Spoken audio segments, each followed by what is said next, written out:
I walked into hero mode expecting an out-of-touch piece of shit film that just doesn't really know where it fits in the world, but instead, I got a surprisingly heartwarming film with some decent effects in it. Hero mode is really weird. You can't really go into it thinking, I'm gonna watch the greatest movie ever made. You kind of have to go into going to, well, this is a movie about a kid who takes over his games company.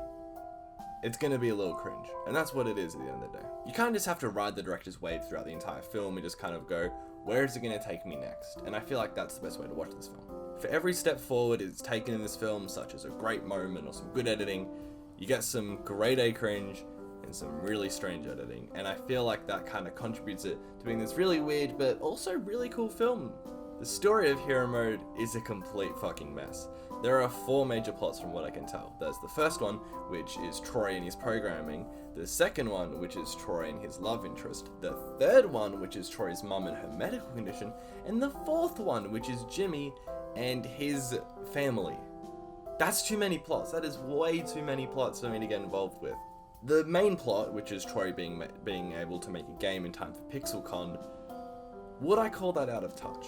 Is this in Uncanny Valley? It's something that actually happens in real life, like for something like indie devs trying to prepare for PAX, but it's just kind of weird. The second plot is Troy and his love interest, because of course he has a love interest. Why would he not have a love interest in this film? The third plot is The third plot is Troy's mum and her medical condition. Now, Troy's mum walks with a cane, and that is a very serious medical condition that's explored throughout the film. And the fourth plot is Jimmy and his family, Jimmy being one of the workers at Playfield Games. And it was so hard to care about that one, I'm going to be honest with you, because there was barely any time given to it, and the only reason it kind of existed was just to go like, oh, he's gonna come back to the company, oh, he's not working for his family anymore. I'm saying it was a bit weird, but I guess it was fine.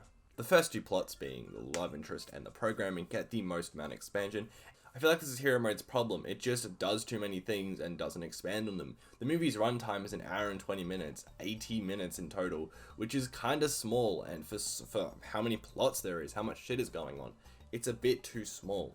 The movie just bites off more than it can chew. Sometimes it fully gets the bite in, but other times food comes falling out of your mouth and it gets ridiculous. That was a weird analogy.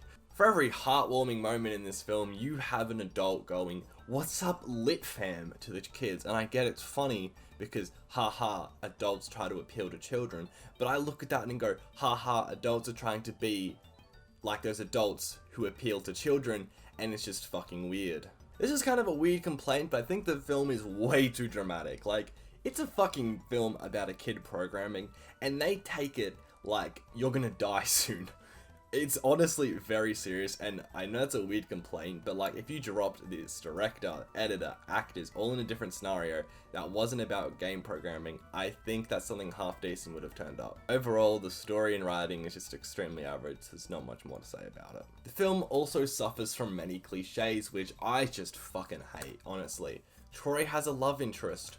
Why not? Why the fuck would he not have a love interest? Troy's dad is dead.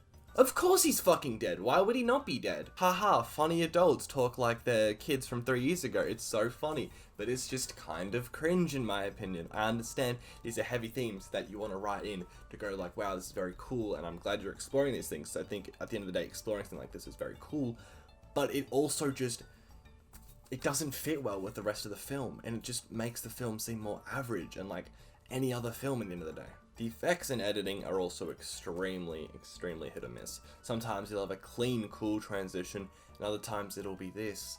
And I fucking hate this transition. I hate it so much. It is not good, it doesn't look good, it just looks weird. The same goes for other aspects in the film. Sometimes background music is just perfectly there, you know, you're not really paying attention to it, but you can tell it's appropriate for the scene. And other times it's annoying and obtrusive. The casting for this film is fucking wild. I'm just gonna say it. You got Creed Braddon from fucking The Office. You got Jim O'Hare from Parks and Recs. You got fucking Sean Astin from Stranger Things. It is incredible to see these big names in this, so like in a small film. It adds a lot of authenticity to what I'm watching, and honestly, they did a great job and kind of made me more immersed in this world. So good job to get that amazing casting. I think everyone in the movie did a great job, but it was just amazing to see these big name actors there. The film also makes great use of colour and cinematography. Like, look at that shot. Whoa, look at that shot. Whoa, look at that glare. Oh god. But what I'm trying to say is, it's very complicated. I think in some moments it's done extremely well, and others it's very hit and miss, like this entire movie, in my opinion. This movie is very hit or miss. Sometimes you're getting something amazing, other times you're getting something relatively kind of cringe. The film also parodies stuff such as YouTube, and this is all kind of encapsulated within Troy's best friend, Nick, who does YouTube videos, and it's pretty funny, because that kind of neatly transitions me on to talk about one of the reasons I got into this film in the first place, YouTuber cameos. Not me, it's not me, that'd be really cool. Hit me up though for Hero Mode 2. What a Matthew Patrick, Scott Wozniak, and beat 'em ups all have in common. They're in Hero Mode. What the fuck? Why? I think this is the funniest thing in the planet. Like, it's a step up from like faking your YouTubers, like in Diary when we get the long haul. But is it really like that crucial to the film's plot that it's MatPat on a billboard? I was not expecting them just kind of be like pop up out of nowhere, and I found it hilarious. This isn't a bad thing. I find it hilarious. I think it's a good thing. I mean, no offense to these YouTubers. I think it's amazing that you're going to support such a small film like this with your, brand and name and that kind of stuff. So honestly, props to you guys. That's fucking awesome, dude. Now, I've talked a lot of things about this film, so now I'm just going to talk about some things with my voice on them and show you them right now. It's very specific. I'm just going to read things from my notes, and maybe you'll laugh. Maybe you'll think you're an idiot. I don't care. Watch. Well, that's a nice fucking glare right there. Holy shit, is that Jerry? This is my Mario 3. This is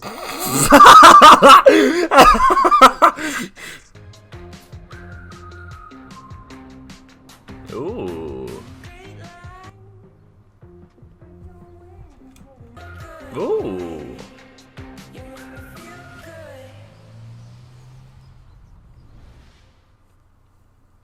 Ooh, that was nice. Holy shit, is that the Iron Giant? Yo! Damn, I didn't intend to feel about all that shit. Holy shit, it's Prisoner Pat! Oh my god, it's Creed Bratton! Hey, Em, what do you got there? It's an N64 emulator Zelda.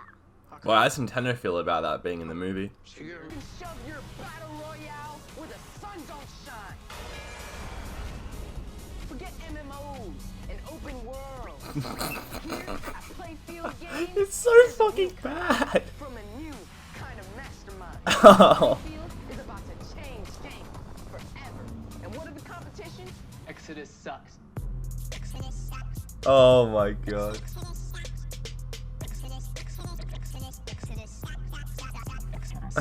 It's so bad, it's good. Overall, Hero Mode isn't worthy of grabbing your pitchforks and forcing IHE or YMS to make a video on it. It is simply just an average movie about a kid working for a video game company. It was nice to be surprised by this film's quality. Like, again, I walked in expecting this just to be some really bad and bland movie, but instead I got something that I'm honestly proud to admit I liked. Would I recommend this movie though? And I can't answer that confidently. It just feels like you spent an hour and 20 minutes watching someone else's life 5 years ago, trying to reenact someone else's life, or what it would be like in the future. That's very confusing. That's what it feels like. I still think, at its best, this is a fun film with some cringy moments, and at its worst, it's just inoffensive. So I guess, yes, I do recommend this film. If you like video game movies, why not add this one to the list? Is it worthy being put with Super Mario Brothers, or is it more of a Sonic the Hedgehog? I'm gonna fucking hate that opinion, but I think it's on the Sonic side, the good side. I said it. It seems like a fun movie to be a part of, and if you're having fun, I can just not fault that. And for a small indie movie, on the terms of Angry Video Game Nerd the movie, which I also like, that goes on the Sonic side, I recommend it. Thank you for watching. My name is Galsy. I'll see you next time.